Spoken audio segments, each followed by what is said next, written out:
Hey guys, what's going on? Carter here. I have another Emerson video for you.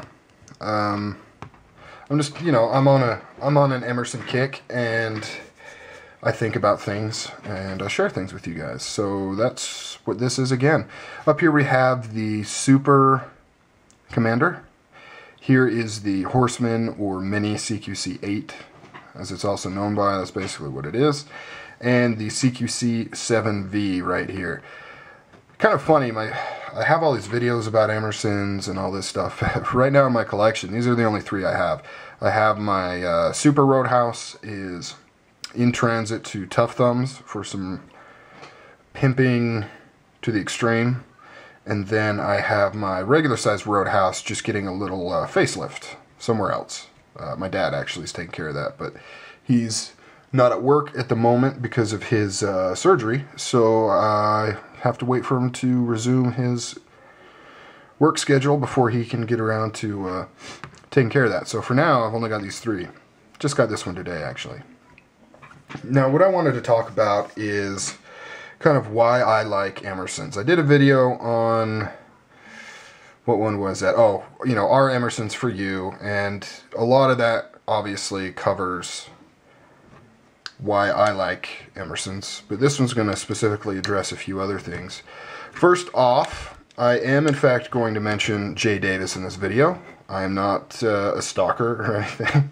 It does seem like I've been talking about the guy like in every video lately. It's crazy, but it's just his recent story with the Mini Commander specifically is almost just a mirror image of what I went through not that long ago either, actually. Yeah. No, actually, yeah, it was this one right here. This is the one that kind of turned me, the Horseman, and I didn't do that video all that long ago. So that's like right when it started. And Emerson, before that, had always left kind of a bad taste in my mouth, like a lot of people discuss. In fact, I got a Commander maybe like a year and a half ago, and I did a video on it. Wasn't too favorable. I mean, I didn't trash talk or anything like that, but I ended up sending it back and said, I don't get it. It's not for me. I don't quite understand what the draw is and stuff. But one thing is that it's a knife brand that I always wanted to love. For some reason, I couldn't quite put my finger on it. I wanted to really bad, and I couldn't do it until I got this one. And it's not that oh, this was just the most amazing knife and it changed my mind totally. It was a combination of my knife tastes changed, and this was the one that I tried out with my new outlook on knives. And I don't know, man. It's really weird. I'm not quite sure why I did such a 180, and I love Emersons now. But there's just something about the way they feel.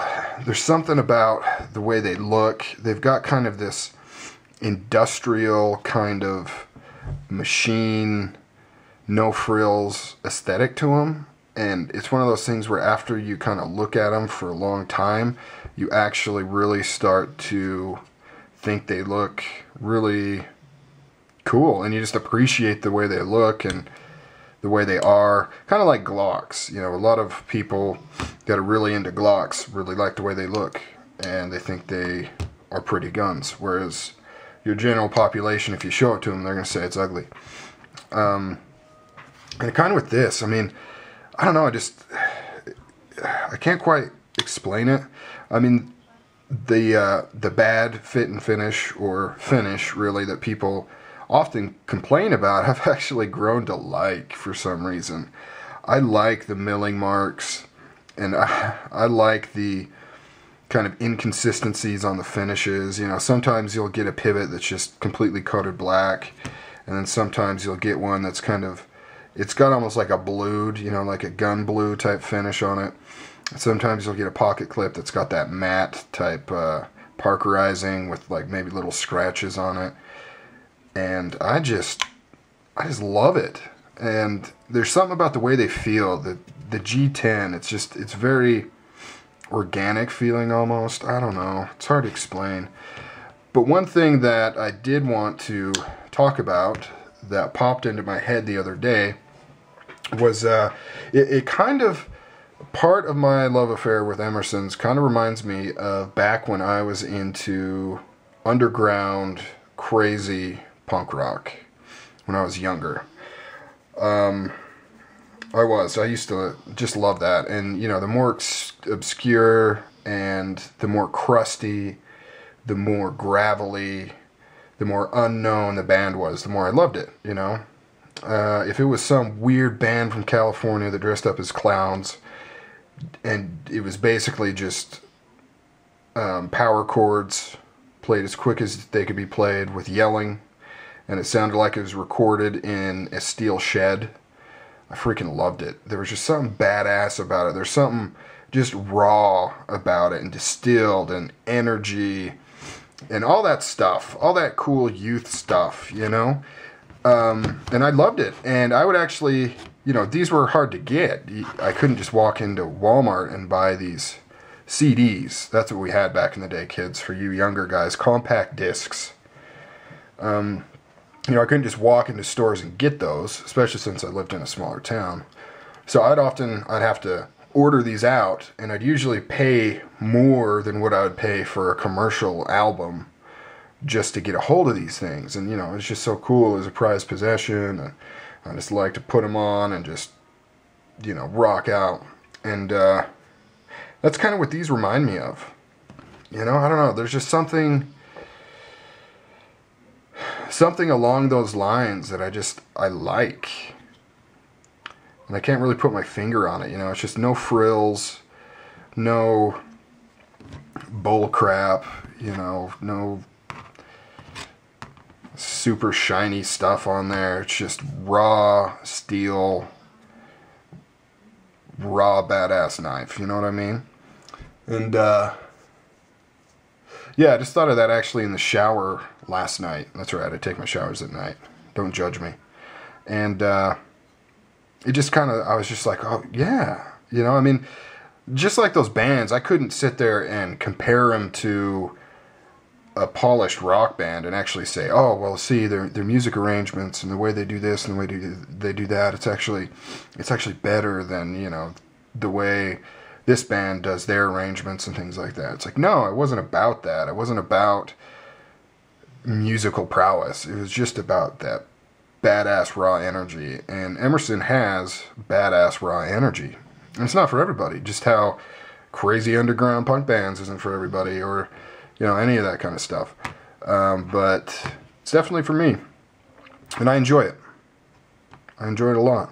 And I'm willing to pay the price for these knives. And personally, I don't think they are overpriced.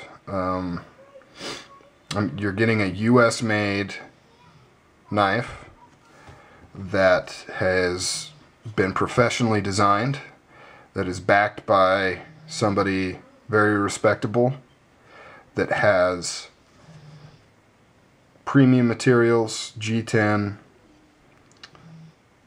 154 cm steel, titanium lock bar, fairly thick titanium lock bar, and it's made here in the US. It would be a lot easier for Emerson to just ship off the specs on these to Taiwan and say, okay, you know, this is how many I want, this is when I need it, how much is it going to cost me, okay, send me a prototype, good to go, get the first shipment in.